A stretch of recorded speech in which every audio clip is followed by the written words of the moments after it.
हरियाणा विधानसभा चुनाव के बाद कांग्रेस नेता ईवीएम पर जमकर अटैक कर रहे थे, लेकिन अब कांग्रेस पार्टी ने रणनीति को बदलने का फैसला किया है। ईवीएम पर निशाना साधने की बजाय पार्टी अंदरूनी समस्याओं पर ध्यान देना चाहती है। कांग्रेस ऐसी कमियों को तलाशने की कोशिश करेगी जिसकी वजह से हरियाणा में वो जीत का स्वाद नहीं चख पाई। दरअसल कांग्रेस की हरियाणा में जो हार हुई, उसके बाद कहीं न कहीं उसे अपने सहयोगियों के छिटकने और आगामी चुनाव में गठबंधन के अंदर सीट बंटवारे में समस्या आने का डर है, क्योंकि हरियाणा में कांग्रेस जीतते जीतते हार गई। प्रदेश में कांग्रेस की हवा भी थी, बीजेपी के खिलाफ माहौल भी था, फिर भी अचानक बाजी पलट गई और बीजेपी पूर्ण बहुमत की सरकार बना ले गई। इसके बाद कांग्रेस की हार पर उसी के सहयोगी रणनीति में बदलाव करने की सलाह देने लगे। शायद इसी का नतीजा है कि अब पार्टी ने हार का ठीकरा ईवीएम पर फोड़ने की बजाय अंदरूनी समस्याओं पर काम करने का फैसला ले लिया है। गुरुवार को कांग्रेस अध्यक्ष मल्लिकार्जुन खड़गे ने समीक्षा बैठक ली और फैसला सुनाया। पार्टी के आलाकमान ने कहा कि जब तक ईवीएम में गड़बड़ी के पुख्ता सबूत नहीं मिल जाते, वे ये मुद्दा नहीं छेड़ेंगे। पार्टी की अंदरूनी कमियों को पहचान कर उन्हें दूर करने की कोशिश की जाएगी। गुरुवार शाम को मल्लिकार्जुन खड़गे के कार्यालय से एक पत्र भी जारी हुआ, जिसमें कहा गया कि पार्टी ने एक टेक्निकल टीम बनाई है जो कि प्रत्याशियों द्वारा ईवीएम और वोटिंग को लेकर की गई शिकायतों पर ध्यान देगी और असली कमी का पता लगाएगी। इस पत्र में कहा गया है कि कांग्रेस फैक्ट फाइंडिंग टीम की रिपोर्ट के मुताबिक ही वोटिंग मशीन को लेकर कोई प्रतिक्रिया देगी। बता दें कि हरियाणा चुनाव के दौरान पूर्व मुख्यमंत्री भूपेंद्र सिंह हुड्डा और कुमारी शैलजा के बीच चुनाव देखने को मिला था। काफी समय तक कुमारी शैलजा चुनाव प्रचार में नहीं उतरी। इसका भी असर इन चुनावों में दिखाई दिया। राहुल गांधी ने पार्टी के नेताओं से कहा कि वे अपने आपसी मतभेद को खत्म करके पार्टी के लिए काम करें। सूत्रों ने बताया कि उन्होंने पार्टी मीटिंग में कहा कि पार्टी के हित सर्वोपरि हैं। वहीं इस बैठक में हुड्डा, उनके साथी पीसीसी चीफ उदय भान, कुमारी शैलजा और उनके सहयोगी रणदीप सिंह सुरजेवाला को नहीं बुलाया गया था।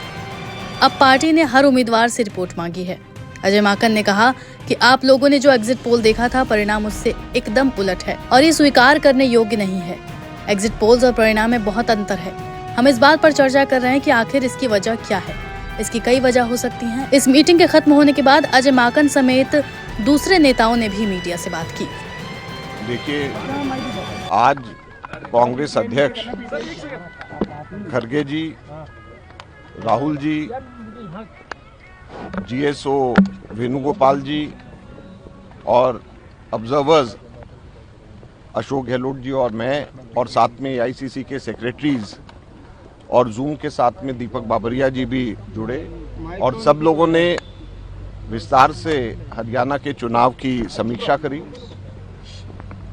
और जैसे कि आप सब लोगों को भी पता है, आप सब लोगों के चैनल्स में सब जगह के ऊपर एग्जिट पोल भी आए, ओपिनियन पोल भी आए, और अगर हम लोगों की बात छोड़ें तो आप लोग भी इस चीज़ को मानते होंगे कि नतीजे अप्रत्याशित थे और किसी को भी उम्मीद नहीं थी कि ये नतीजे आएंगे।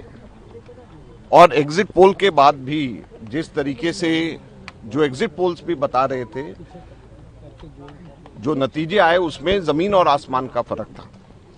तो हम लोगों ने उसकी चर्चा करी, अलग अलग कारण क्या हो सकते हैं इसके ऊपर चर्चा करी, और इसके ऊपर हम लोग आगे और कार्रवाई करेंगे, जिसके बारे में वेणुगोपाल जी बाद में आपको विस्तार से क्या आपको लगता है कि गुटबाजी जो हुड्डा कैंप और शैलजा के बीच में रही, वो एक बड़ा कारण रहा? देखिए, बहुत सारी बातें हैं, बहुत सारे कारण हैं, और ये कारण चुनाव आयोग से लेकर के आपस में मतभेद से लेकर के बहुत सारी चीज़ें हैं, और सबके ऊपर हम लोगों ने भी चर्चा करी है और आगे भी चर्चा करेंगे, क्योंकि जो इतनी बड़ा उलटफेर जो सब लोगों का अंदेशा था, जो एग्जिट पोल्स कह रहे थे, जो सर्वेज, बड़े से बड़े सर्वेयर्स हिंदुस्तान के, कोई छोटे नहीं, मतलब बड़े से बड़े सर्वेयर्स जो कह रहे थे, सभी के सभी एक साथ गलत साबित हो जाएं, तो उस चीज़ का की जानकारी कोई आधा एक घंटे के अंदर मीटिंग से नहीं होती। उसके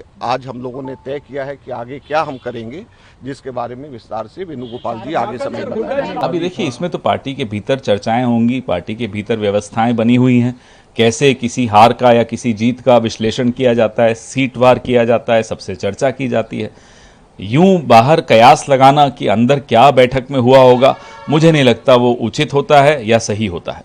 लेकिन वो तकनीकी टीम जो गठित की गई है, कमेटी अब जो जो गठित की कल गई है, खड़गे साहब ने ट्वीट किया, उनका एक स्टेटमेंट आया बैठक के बाद, मुझे लगता है वो ही सर्वमान्य है, वही स्टेटमेंट है। लेकिन वो 10 सीट जो है जिस पर बहुत कम मार्जिन से आप अब हारे जैसा हैं। मैंने कहा, जो व्यवस्थाएं हैं उन व्यवस्थाओं को अपना काम करने दीजिए, उनको अपनी रिपोर्ट देने दीजिए और उसके बाद इस पर फिर चर्चा करेंगे। चेक करेंगे आप लोग एक एक सीट। हम कर रहे हैं, हर चीज चेक कर रहे हैं। दूसरा, केरला विधानसभा ने प्रस्ताव पारित किया, 1 नेशन 1 इलेक्शन नहीं चाहिए, कांग्रेस पार्टी कैसे देखती है? हम शुरू से ही कहते आए हैं कि ये 1 नेशन 1 इलेक्शन एक ध्यान भटकाने का एक और तरीका है और संवैधानिक व्यवस्थाओं के एकदम विपरीत है। संवैधानिक व्यवस्थाएं इस तरह का कोई आदेश नहीं देती हैं कि आप हर असेंबली पार्लियामेंट सब इकट्ठा इलेक्शन कराइए, फेडरल स्ट्रक्चर के भी खिलाफ है।